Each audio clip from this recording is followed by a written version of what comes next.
Salut, mon nom est Abdul et je suis le fondateur de Beastix. Nous accompagnons les individus dans leur perte de poids finale et cela en leur aidant à accélérer leur métabolisme. Et aujourd'hui, j'aimerais te parler de l'industrie de l'alimentation et ses conséquences sur l'obésité dans le monde d'aujourd'hui. Il faut savoir que des ingrédients sont combinés, d'accord, pour maximiser le plaisir et influencer le système de récompense de notre cerveau vers un point de bonheur artificiel qui est semblable aux propriétés addictives de certaines drogues. Donc si tu te demandes pourquoi tu n'arrives pas à perdre du poids et savoir comment finalement y arriver, regarde cette vidéo jusqu'à la fin, d'accord? Donc il nous arrive à tous de grignoter, de manger des chips, des chocolats, des biscuits, des céréales. Et avant de s'en rendre compte, on a fini tout le paquet. Ce n'est pas de ta faute car c'est l'objectif derrière la commercialisation de ces produits. Il ne faut pas oublier que l'industrie alimentaire, c'est aussi le monde des affaires. L'objectif de ces compagnies est de vendre le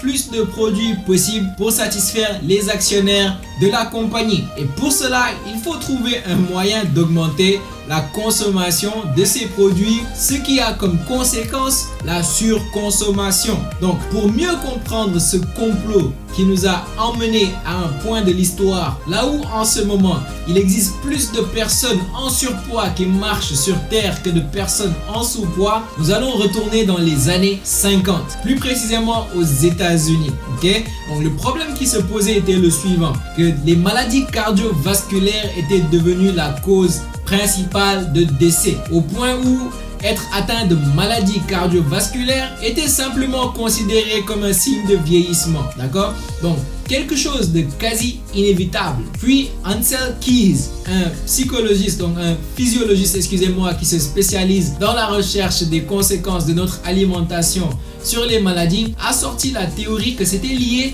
à la surconsommation de gras. De là, on est tombé sur une pente glissante qui a complètement transformé notre façon de nous nourrir. Et je vais te dire pourquoi. C'est le moment d'être très attentif, car lorsque tu comprendras cette partie de l'histoire, tu ne tomberas plus dans ce piège qui détériore ta santé et ton physique. Tout d'abord, la conclusion de Keys était basée sur le fait qu'il y avait une parfaite corrélation entre le nombre de calories consommées venant du gras et le nombre de décès liés aux maladies cardiovasculaires.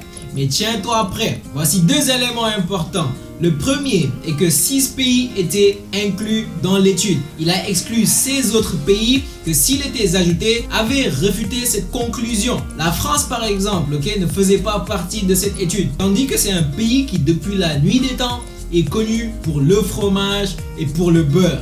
Mais pourquoi Keys ferait-il cela? Deuxième élément, une revue sur l'alimentation liée aux maladies cardiovasculaires a été publiée dans le New England Journal of Medicine. Et dans cette revue, il mettait en avant le fait que la cause primaire des maladies cardiovasculaires était la consommation de gras. Mais encore, ils ont profité de cette revue pour minimiser le rôle du sucre dans cette affaire. Il faut savoir que les instituts de recherche ont besoin d'investisseurs pour avoir les moyens de les accomplir. Et ces investisseurs doivent toujours être cités. Et ce n'était pas le cas pour cette revue. Les scientifiques derrière cette recherche ont chacun été payés l'équivalent de 50 000 $ si on prend la valeur de l'argent aujourd'hui par une organisation, tenez-vous prêts, appelée The Sugar Research Foundation. Le problème a donc toujours été le sucre et non le gras. Cela dit, pour continuer à vendre leurs produits en masse, ils sont obligés de manipuler l'opinion publique. C'est à partir de là que les produits avec la mention faible en matière grasse ont commencé à faire surface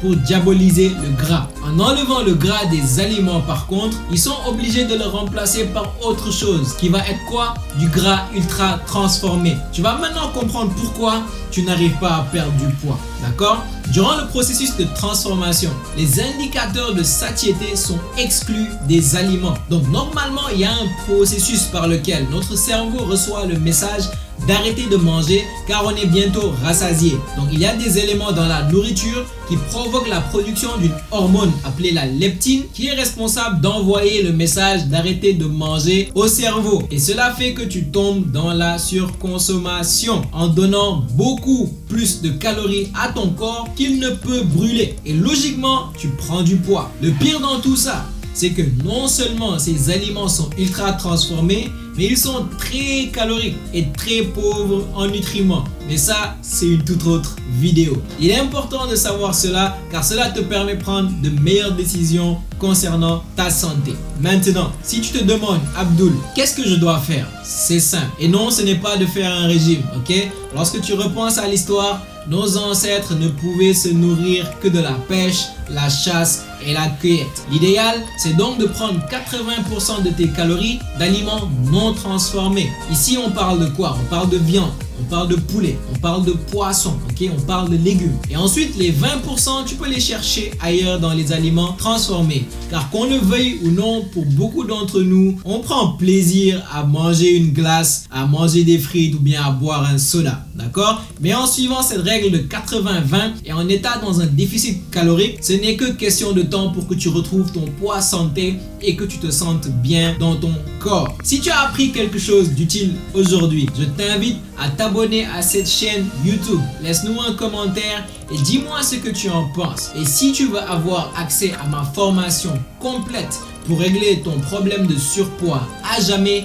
tu peux y avoir accès dans mon groupe Facebook privé Perte de poids finale en suivant le lien en dessous de cette vidéo. À très bientôt pour une nouvelle vidéo.